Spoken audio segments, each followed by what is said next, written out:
Joining us now is Brent Buchanan, GOP pollster and messaging strategist. Brent, thank you for joining us. Let's start with Doge and just what's been exposed. We know $20 million has been spent creating a Sesame Street in Iraq. $59 million has been spent on luxury hotels for illegal immigrants in New York City. We're hearing that $520 million was spent on consulting for the environment, $42 million to research and drive social behaviour change in Uganda, $2.3 million for strengthening independent voices in Cambodia, and $21 million for voter turnout in India. And that is just to name a few. Every day we're learning more about where this money is being spent, where it's being wasted, and Elon claims that in some cases there are essentially blank cheques going out. They don't even know where this is going, let alone where it's being wasted. What's the feeling among voters in the US? Are they happy that this is being exposed, that this is coming to light, or are they buying what some of the mainstream media outlets is pushing, that Doge is moving too fast? Well, it's about negative 10 degrees Celsius here right now, but everybody's staying warm because their hair is completely on fire in Washington, D.C. They're just flipping out over all of these cuts. But when you talk to regular people outside the bubble of Washington, D.C., they actually love how fast Donald Trump is moving, how much he's cutting, and they really believe that the entire government system here is broken, and that until we get to a point where it actually doesn't function at all, then there haven't been enough cuts. I'll tell you what, when I moved up here 6 years ago, I definitely got into the wrong business. I should have gotten into the multicultural international expansion opportunities being funded by the U.S. government. But then you'd be out of a job. You might have made some money and then you'd be out of a job. Look, there are reports that Elon Musk and the Doge team is now weighing up whether American taxpayers should get refund checks following the massive cuts in federal spending. There are calls for a $5,000 Doge dividend payment to taxpayers due to the recent savings or that has been delivered by Doge. Elon Musk says he's going to check with the president about this. But Brent, can America really afford to be doing this at the moment? Probably not. You know, when you're the bank, I guess you can print money and do whatever you want with it. But I would say that most Americans would actually rather see this go towards getting our deficit down, because one of the biggest challenges, and I think you experienced this on Australia too, is just the cost of borrowing. And the ability to purchase a house or a car is so much more expensive now than it was before COVID. And a good bit of that is driven by how much higher the interest rates are. And that is a factor of how much government spending there is. And so that's really the message that the Trump administration and Elon Musk need to be talking about, is they need to set a realistic goal of, we want everything you purchase, including your house, to cost less when you do it. And that is why we're doing this. And then maybe once we pay off our 330 whatever trillion dollar deficit, we'll start sending checks back to folks. Let's look at the polls. Donald Trump has recorded at least a 50% approval rating in the last three surveys. Just this week's Economist YouGov poll reveals that 50% of Americans approve of Trump's handling of the presidency. And this comes after a CBS poll found that 70% of Americans believe that Trump is delivering on his promises, which is, of course, painful for outlets like MSNBC that have to cover this. They've gone with the headline, Trump's policies are hurting Americans, but he's winning the PR battle. Look, it's been a month since Donald Trump has been in office. What's your sense of what's going on the ground, how people are feeling about this administration? Really just a month? I mean, that's kind of hard to imagine. It feels like he's been president for at least a year at this point for all he's gotten done. I mean, I would say that in this 1 month, he's accomplished more than Biden's handlers accomplished in 4 years. And there's a really interesting factor that we look at in polling, and that is not just approval of the job the individual's doing. It's also looking at how favorable or unfavorable is that person.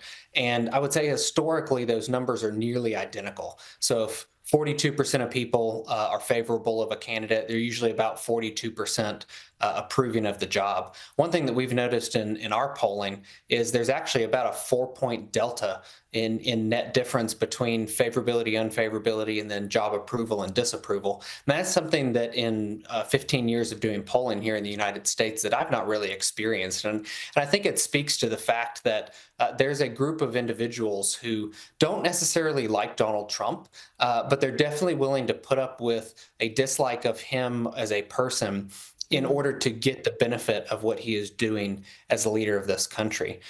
There's also a group of individuals that we tracked from our exit poll that we did on election day, and that was people who had not voted in the 2020 election, or they voted for Biden or somebody else, but not Trump.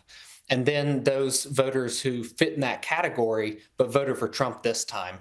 And in talking about these spending cuts, what's fascinating is that subset of voters, even though it's not very big, they are 61% supportive of these reductions in federal workforce, in cutting federal agencies, in reducing government spending. And I think it tells you a lot about where the Republican Party is headed, that the types of people that are turned off by these cuts and by what Trump is doing are the exact people that are turning themselves into a minority on the left side of the aisle in the U.S. This analysis from CNN I found really interesting, explaining that Trump and the GOP have actually reshaped America's voter base. Donald Trump and the Republican Party has changed the electorate. What do I mean by that? Well, let's take a look at party identification, Democrats versus Republicans. You go back to 2017, 5 points more of the electorate was Democrats than Republicans. You go to 2021 when Joe Biden was starting out, look at that, 6 points more of the electorate was Democrats than Republicans. But look at what's happened in February of 2025. Look at this.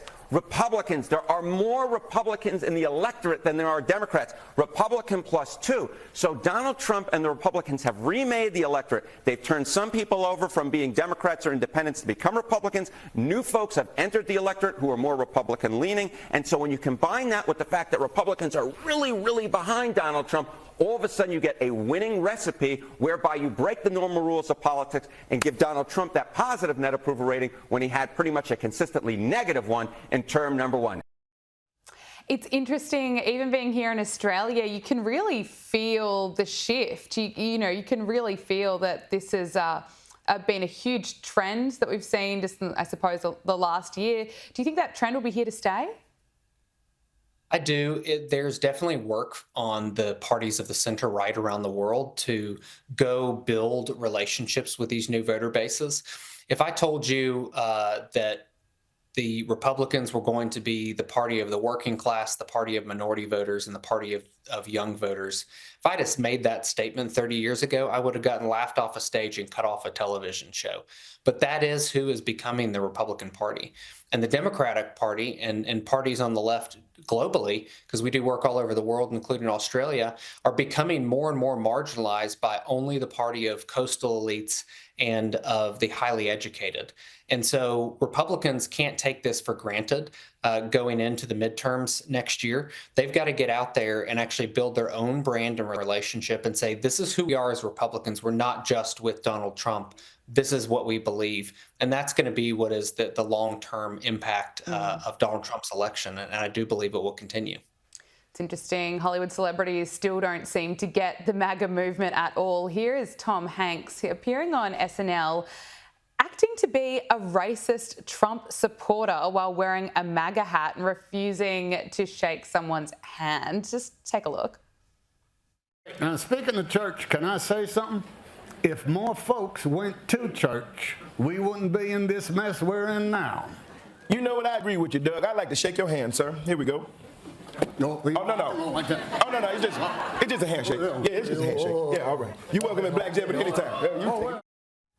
Terrible acting, a terrible joke. When is Hollywood, the actors in Hollywood, those on the left and the far left, going to come up with some new material? What I think is even more interesting than that is the fact that it's actually cool to be conservative now. I'm 40 years old, and when I got into politics in high school, I was the dork because the Democrats were the cool kids. And what's really funny about this skit is, one, Tom Hanks is a pretty good actor, and though I hate his politics, I got to admit he makes some really good movies. Is the fact that white voters are not who elected Donald Trump. So the margin that Donald Trump got out of white voters in 2020 is exactly the same margin that he got out of white voters in 2024. It was actually Hispanic and black voters, mostly men, but it's some women too, that moved Donald Trump across the finish line. So for them to make a skit like that is so disingenuous and shows so how out of touch they are, when it was actually non-white voters who put Donald Trump in the White House. Excellent point. I think someone needs to tell them. The problem is these celebrities do have some influence. You know, it has dropped a lot. I don't think anyone really cares what Taylor Swift has to say about politics, but there are still some people out there that seem to idolize these Hollywood celebrities and believe that Donald Trump is such a danger. Here's this lefty proudly rather claiming that should rather choose violence against Trump supporters. Woke up and chose violence against the Red Hats today. I will wake up and choose violence against the Red Hats every day. Oh my goodness, absolutely insane. What do you make of it?